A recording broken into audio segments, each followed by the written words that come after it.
हे काय योगदान आहे? कारण का राम मंदिरच्या आंदोलनामध्ये मी काल पण बोललो, उद्धव ठाकरेचं नेमकं काय योगदान त्याचा पुरावा द्यावा. कारण का आमच्याकडे असा पुरावा आहे की राम मंदिरच्या आंदोलनाच्या काळात उद्धव ठाकरे मातोश्रीच्या 3ऱ्या माळ्यावर कॅमेरा साफ करत बसायचा. त्याचा काही संबंध नाही ना आता रामदेवताशी काही संबंध राहिलेला आहे ना त्या आंदोलनाशी काही संबंध राहिलेला आहे. आणि हा जो काही संजय राजाराम राऊत जो आता बोलतो आहे ना, तो तेव्हा लोकप्रभाला होता आणि राम मंदिर आंदोलनाच्या विरोधात तिने लेख लिहिलेले, जे लेख मी तुम्हाला दाखवू शकतो. म्हणून अशा पापी लोकांना, अशा चपट्या पायाच्या लोकांना एवढ्या पवित्र स्थानी आणू नये अशी मागणी मी करीन.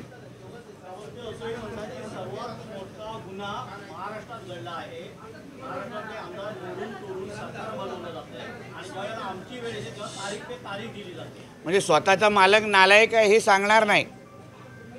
तुझ्या मालकाने अगर आमदारांना, लोकप्रतिनिधींना, खासदारांना अगर वेळ दिला असता, स्वतःचे माझं कुटुंब माझी जबाबदारी करत बसला नसता, त्या कर्जतच्या फार्म हाऊसवर पैसे जमिनीच्या खालती साठवत बसला नसता ना, तर मग आज अशा पद्धतीचे केस लढवण्याची वेळच आली नसती.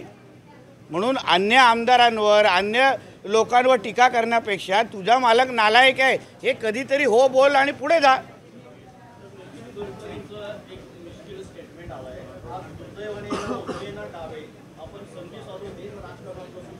गडकरी साहेबांवर बोलणे एवढा माझी राजकीय उंची नाही. बाकी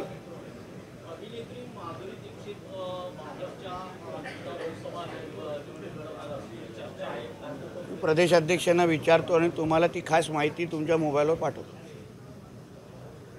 अजून कोण लढवत आहे का? नाही ना, ज्यांचे फोटो आहेत ते लढवत आहेत.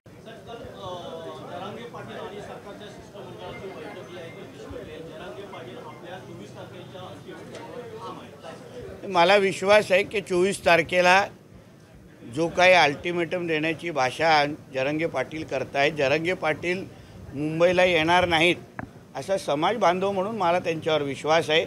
आमच्या सरकारने 99% त्यांच्या समाजाच्या सगळ्या मागण्या मान्य केलेल्या आहेत. पण सरसकटची जी मागणी आहे किंवा नातेवाईकांना, आईच्या नात्यातल्या लोकांना देण्याची जी मागणी आहे ती आमच्या काल गिरीश भाऊंनी त्यांना स्पष्ट केलं, ती शक्यच नाही आहे. म्हणून आता जरांगे पाटीलजीने भविष्याचा विचार करून आता मोठ्या मनाने आंदोलन आता संपवावं. सरकारने मराठा आरक्षण देणारच, फेब्रुवारीमध्ये स्पेशल अधिवेशन पण घेणार असं माननीय मुख्यमंत्री साहेब बोललेले आहेत. आता त्याच्यात काही उरलेलं नाही आहे. म्हणून जरांगे पाटीलजीने आता केलेल्या मेहनतीवर आता त्यांनी त्यांच्या शिक्कामोर्तब झालेला आहे आणि आता त्यांनी पुढे बघावं. आता अल्टिमेटम देण्याचा वेळ राहिलेला नाही, एवढंच मला त्यांना मैत्रीचा सल्ला आहे.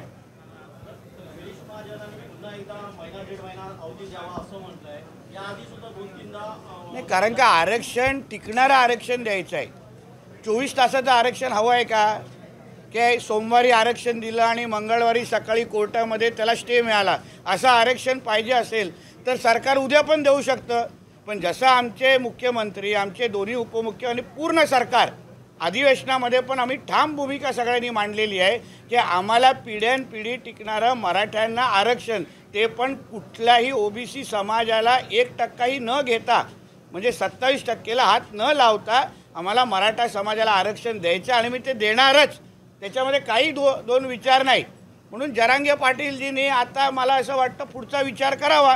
कारण का मुंबईमध्ये आंदोलन करणं सोपं नाही. कायदा आणि सुव्यवस्थेचा प्रश्न असतो. तुम्हाला आठवत असेल अण्णा हजारेजी पण त्यांचं रामलीलाला आंदोलन गाजलं, पण मुंबईला काय झालं? कारण मुंबईला असंख्य विविध विषय असतात, सेन्सिटिव्ह विषय असतात, सिक्युरिटीचे विषय असतात. या सगळ्याचा विचार करून जरांगे पाटीलनी स्वतःच्या मनाला विचारून निर्णय घ्यावा. इकडे तिकडे बघून निर्णय घेऊ नये असं मी एक समाज बांधव म्हणून त्यांना सुचवेल. कारण का गिरीश भाऊ, आमचे गिरीश महाजनजी ह्या राज्याचे एक ज्येष्ठ मंत्री आहेत. त्यांना कायदा कळतो, अनुभवाचे बोल आहेत ते. ज्याला ज्याला अनुभव आहे, ज्याला ज्याला कायदा कळतो त्यांना टिकणारं आरक्षण पाहिजे. गिरीश भाऊंची पूर्ण पत्रकार परिषद मी काल ऐकलेली आहे. ती पूर्ण चर्चा मी ऐकलेली आहे. म्हणून गिरीश भाऊ जे बोलत आहेत ते अनुभवाचे बोल हे जरांगे पाटीलनी ऐकावं आणि पुढे जावं, कारण आम्ही सगळे सकारात्मक आहोत. ह्याच्यामध्ये चर्चेचा कुठला वावच राहिलेला नाही आहे. प्रश्न असा होतो की 3 वेळा जो अवधी बघितला पण त्यावेळेला हे का झालं नाही? काय झालं नाही?